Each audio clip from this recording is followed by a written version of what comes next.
ম্যাথটা দেখো, খুবই ইম্পর্টেন্ট একটা ম্যাথ ভাইয়া।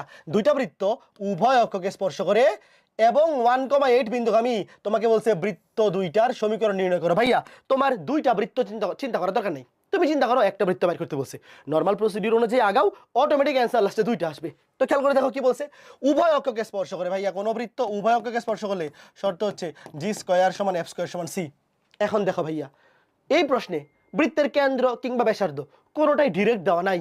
তো ডিরেক্ট দেওয়া না থাকলে আমরা আদর্শ সমীকরণটা ধরবো। লিখবা, ধরি নির্ণয় বৃত্তের সমীকরণ x square plus y square plus 2gx plus 2fy plus c equal to 0।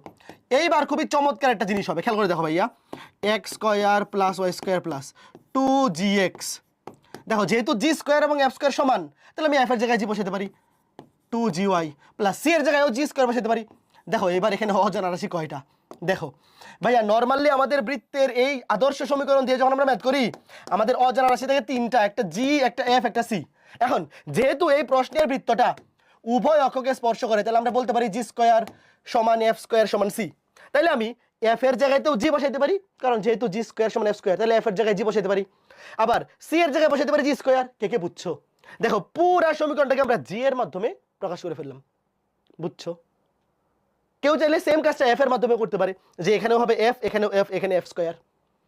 তো আমরা এইবার দেখো এই যে সমীকরণটা, এখানে জাস্ট একটা অজানা রাশি, এবার একটা অজানা রাশি জাস্ট একটা কন্ডিশন দিয়েই বের করে ফেলা যাবে। কেমনে? এই যে 1,8 বিন্দুগামী লিখবা। ধরো এই যে নির্ণয় সমীকরণটি 1,8 বিন্দুগামী বসাও। এক্স এর জায়গায় 1, 1 কেস করলে 1, 8 8 64 আর 1 65, আচ্ছা পরে যোগ করি দেখো, প্লাস 2gx, এক্স এর জায়গায় বসাও 1, 2x, সরি 2g, এক্স জায়গায় 1 বসাও 2g, প্লাস ওয়াই এর জায়গায় বসাও 8, 8 দুগুণে 16g, প্লাস জি স্কয়ার সমান 0। তাহলে ক্যালকুলেশনটা করো, জি স্কয়ার প্লাস 16 আর 2 18g প্লাস 64 আর 1 65।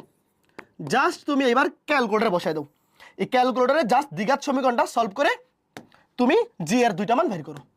ভাইয়া প্রশ্নে বলেই দিছিল দুইটা বৃত্ত বের করো, অটোমেটিক অ্যান্সার দুইটা আসবে। দেখো ডিরেক্ট ক্যালকুলেটরে বসায় দাও। পলিনোমিয়াল ঘাত হচ্ছে 2, তাহলে জি স্কয়ারের সহগ 1, জি এর সহগ 18, ধ্রুবক হচ্ছে 65, ধ্রুবক হচ্ছে 65। তাহলে একটা -5, একটা -13, -5 -13। দেখো জি এর একটা মান -5, একটা মান -13, শেষ।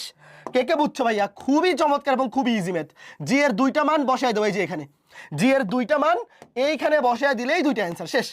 একবার এখানে জি এর জায়গায় বসাবা -5, একবার এখানে জি এর জায়গায় বসাবা -13। উত্তরটা নিজেরা বের করে নিবা, আমি পরে